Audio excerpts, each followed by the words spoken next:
అందరికీ నమస్కారం. అమ్మా వెళ్ళొస్తా అని అంటూ భుజానికి హ్యాండ్ బ్యాగ్ వేసుకొని బయలుదేరింది సింధు.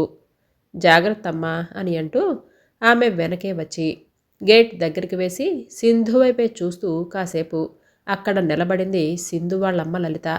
సింధు మాత్రం అడుగుల వేగాన్ని పెంచి వీలైనంత తొందరగా ఈ నాలుగిళ్ళు దాటిపోవాలి అని అన్నట్లుగా నడుచుకుంటూ మెయిన్ రోడ్ వైపుగా వెళుతుంది. కానీ రోజులాగా ఆ కాలనీలో వాళ్ళు ఆమె వైపు చూసే అనుమానపు చూపులు మాత్రం బాధిస్తూనే ఉన్నాయి.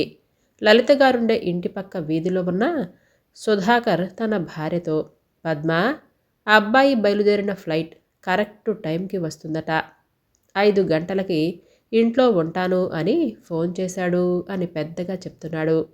అరే, ఎన్నిసార్లు చెప్తారండి? వాడు నాకు గంట ముందే ఫోన్ చేశాడు. నన్ను ముందు వంట చేయనివ్వండి అని అంటూ తన పనిలో ఉంది పద్మ. సాయంత్రం 5 గంటలకే విజయ్ వచ్చిన కారు ఇంటి ముందు ఆగింది. విజయ్, మీ బావ ఎయిర్పోర్ట్కి వస్తానన్నాడు, రాలేదా అని అంటూ విజయ్ చేతిలో సూట్ కేస్ అందుకున్నాడు సుధాకర్. లేదు నాన్న, నేను వద్దని చెప్పాను. ఆల్రెడీ కంపెనీ వాళ్ళు కారుంది కదా అని చెప్పాను. అమ్మా, ఆకలి, స్నాక్స్ ఏమైనా పెట్టు ముందు అని అంటూ లోపలికొచ్చాడు విజయ్. ప్లేట్ నిండా పెట్టిన వేడివేడి గారెలతో వచ్చి, ఈసారైనా నెల రోజులు ఉంటావా లేదా అని అడిగింది పద్మ. ఇక విజయ్ నవ్వుతూ అలాగే అని అమ్మ చేతిలోని ప్లేట్ తీసుకున్నాడు. కాసేపటికి విజయ్ ఫ్రెష్ అప్ అవగానే పద్మ ఒక ఫైల్ తీసుకొచ్చి, విజయ్, చాలా సంబంధాలు వచ్చాయి. అందులో అమ్మాయిల్ని, వాళ్ళ చదువులు చూసి ఒక 20 ఫోటోలు సెలెక్ట్ చేశాను. ఇక చూసుకోవాల్సింది నువ్వే. నీకు ఎవరు నచ్చితే వాళ్ళతో నాన్నగారు నేను మాట్లాడతాము అని అంటూ ఫైల్ ముందు పెట్టింది పద్మ. రేపు చూస్తానులేమ్మా. లేదు, ఇప్పుడు చూడు, మళ్ళీ రేపు ఒకసారి చూడు. రేపు సాయంత్రానికి నువ్వేదో ఒకటి ఫైనల్ చేయాలి. లాస్ట్ ఇయర్ కూడా ఇలాగే చెప్పి మళ్ళీ 1 సంవత్సరం వాయిదా వేయించావు. ఈసారి అలాంటి పప్పులు ఉడకవు. నాకు కూడా ఓపిక లేదు విజయ్. వీలైనంత తొందరగా నీ పెళ్లి చేయటమే మా ముందున్న పెద్ద పని అని చెప్పి అక్కడి నుంచి వెళ్ళిపోయింది పద్మ. విజయ్ ఫైల్ పక్కన పెట్టి మంచం పైన వాలిపోయాడు. ఉదయం 5 గంటలకే మెలకువ వచ్చింది విజయ్కి. అదే కాలనీలో ఉన్న తన ఫ్రెండ్ రాజుకు ఫోన్ చేసి, అరే, ఎక్కడున్నావు? వెంటనే ఇంటికి రా, జాగింగ్కి వెళదాం అని చెప్పాడు. కాసేపటికి రాజుతో కలిసి నడక మొదలుపెట్టాడు విజయ్. ఇంతలో విజయ్ చూపు ఎదురుగా వస్తున్న సింధుపై పడింది. దూరం నుండి విజయ్ రాజ్యని చూసి తల కిందకు దించుకొని ఇంటివైపు నడిచింది సింధు. ఆమె వారిని దాటి వెళ్ళిపోయినా విజయ్ వెనక్కి తిరిగి చూశాడు. అది గమనించిన రాజ్, ఏంటి విజయ్, అమ్మాయి బాగుంది అని అనుకుంటున్నావా? అమ్మాయి ఎంత బాగుందో క్యారెక్టర్ అంత బ్యాడ్ అని చెప్పాడు. విజయ్ ఒక్కసారిగా ఉలిక్కిపడి, నీకెలా తెలుసు అని అన్నాడు. ఏమో, ఈ కాలనీలో ఎవరిని అడిగినా చెబుతారు. అమ్మాయి మార్నింగ్ స్కూల్లో వర్క్ చేస్తుంది టీచర్గా. కానీ రాత్రి 7 గంటలకు వెళ్ళి మళ్ళీ ఉదయం 5 గంటలకి ఇంటికొస్తుంది. ఇది రోజూ జరిగే పనే. సాఫ్ట్వేర్ అంటే షిఫ్టులు ఉంటాయి. కానీ అమ్మాయి నార్మల్ డిగ్రీ కూడా కంప్లీట్ చేయలేదు అని తెలిసింది. మరి రాత్రి చేసే ఉద్యోగం ఏమై ఉంటుందిరా? కాలనీలో వాళ్ళందరికీ ఈ అమ్మాయి మీద మంచి అభిప్రాయం లేదు. ఈ అమ్మాయి వాళ్ళు ఈ మధ్య ఇక్కడ రెంట్కి వచ్చారు. వచ్చి 1 నెల ఉంటుంది. మన కాలనీ మీటింగ్లో ఈ అమ్మాయి గురించి డిస్కషన్ నడుస్తుందట. వాళ్ళకి ఫోన్ చేసి ఇల్లు ఖాళీ చేయించాలి అని అడుగుతారట. ఫ్యామిలీస్ ఉండే చోట ఇలాంటి వాళ్ళు వద్దు అని అంటున్నారు అని చెప్పాడు రాజ్. విజయ్ ఏమీ మాట్లాడలేదు. జాగింగ్ కంప్లీట్ అయి ఇంటికి వెళ్ళిపోయారు. విజయ్ ఇంటికి వెళ్ళి ఆ రోజంతా కంపెనీ పనితో బిజీగా ఉన్నాడు. సాయంకాలం ఫ్రెండ్ పార్టీకి పిలిస్తే బయటికి బయలుదేరాడు విజయ్. అప్పుడే సింధు బయటికి వెళుతుంది. ఈసారి విజయ్ కూడా ఆమెను అనుమానంగానే చూశాడు. సింధు మాత్రం విజయ్ని చూడకుండా మెయిన్ రోడ్డుకు వెళ్ళిపోయింది. పార్టీ నుండి ఇంటికి తిరిగి వచ్చాక విజయ్ వాళ్ళమ్మని, మన పక్క వీధిలో ఉన్న ఫ్యామిలీ, అదే ఫ్లాట్ నెంబర్ 22లో ఎవరున్నారమ్మా అని అడిగాడు. పద్మ ఒక్కసారి విజయ్ వైపు చూసి ఆ ఇంట్లో ఎవరుంటే మనకెందుకు నాన్న, తల్లి ఇద్దరు కూతుళ్ళు ఉన్నట్లున్నారు అని అంది. అదే, ఆ అమ్మాయి ఏం చేస్తుంది అని అడిగాడు. ఈసారి పద్మ మరింత భయంగా విజయ్ వైపు చూస్తూ, ఏమైంది విజయ్, ఎందుకంత ప్రత్యేకంగా ఆ అమ్మాయి గురించి అడుగుతున్నావు అని అంది. ఏమీ లేదమ్మా, ఆమె గురించి రాజ్ బ్యాడ్గా చెప్పాడు. అవును, రాజు కరెక్ట్గానే చెప్పాడు. అమ్మాయి రాత్రిపూట బయటకు వెళ్ళి ఉదయమే వస్తుందని కాలనీలో పార్కుకు వెళ్ళినప్పుడు అందరూ అనుకుంటున్నారు. రాత్రిపూట చేసే పనులు ఏముంటాయి, సిగ్గు లేకపోతే సరే, అందంగానే ఉంటుంది కదా, బాగానే సంపాదిస్తుంది అని ముఖం చిరాకుగా పెట్టింది పద్మ. ఇక విజయ్ అంతకంటే ఎక్కువ ఏమీ అడగదలుచుకోలేదు. తర్వాత విజయ్ అక్క బావ కూడా ఇంటికొచ్చి పెళ్లి సంబంధాల గురించి మాట్లాడారు. విజయ్ మాత్రం, నేను ఎవ్వరిని సెలెక్ట్ చేసుకోను, నాకు ఎవరైతే మంచిగా సరిపోతారనిపిస్తుందో వాళ్ళని మీరే చూడండి, మీరే డిసైడ్ చేయండి, నాకు ఈ ఫైల్ వద్దు సరేనా అని గట్టిగా చెప్పాడు. ఇప్పుడు ఫైల్ విజయ్ అక్క ముందుకు వెళ్ళింది.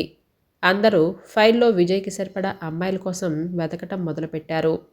వారం రోజుల్లో 4 సార్లు విజయ్కి సింధు కనిపించింది. ఎందుకో విజయ్కి ఆ అమ్మాయి గురించి తెలుసుకోవాలి అని అనిపించింది.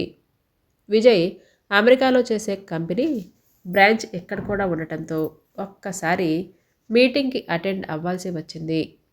మీటింగ్ అయిపోయిన తర్వాత 11 గంటలకి ఇంటికి బయలుదేరాడు. ఇంటి దగ్గరికి వచ్చేటప్పటికి మెయిన్ రోడ్ పైన రాత్రి 12 గంటలకి సింధు మెడికల్ షాప్లో కనిపించింది. ఏవేవో తీసుకుంటుంది. విజయ్ మనసులో, ఈ టైంలో ఈ అమ్మాయికి ఏం అవసరం ఉంటుంది, ఒకవేళ అవే తీసుకుంటుందా, ఛీ అని అనుకున్నాడు. కారు సైడుకు పెట్టి అక్కడ నిలబడి చూస్తున్నాడు.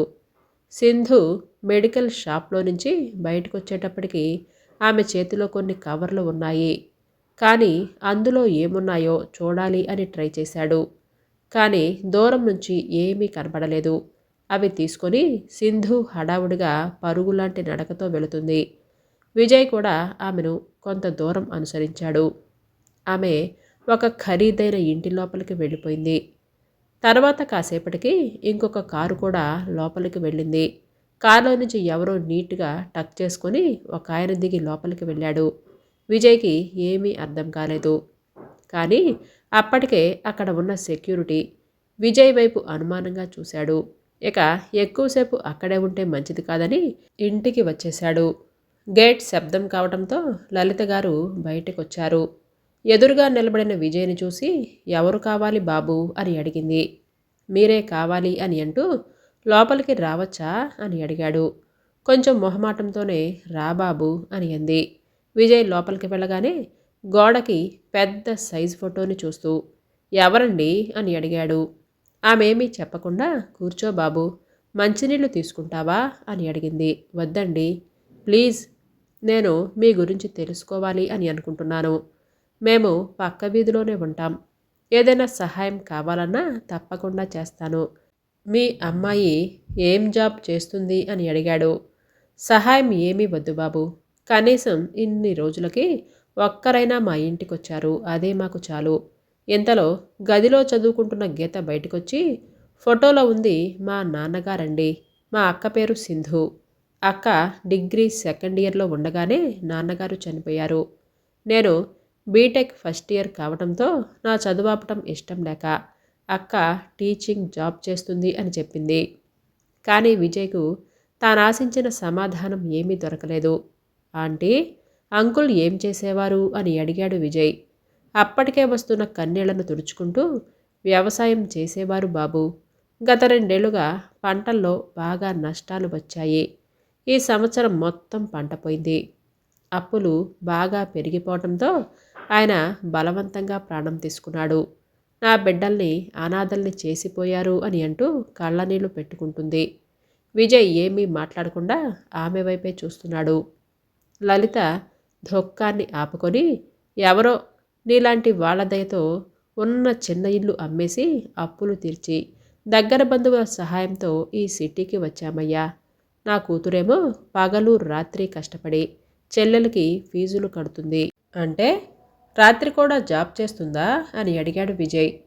అక్క రాత్రిపూట ఒంటరిగా ఉన్న పెద్దాయనకి సహాయంగా ఉంటుంది. ఆయన ఇద్దరు కొడుకులు అమెరికాలో ఉన్నారు. పెద్దాయన భార్య చనిపోయారు. ఈయన అమెరికాకు వెళ్ళను. నా భార్య చనిపోయిన ఇంట్లోనే నా ప్రాణం పోవాలి అని పట్టుపట్టారట.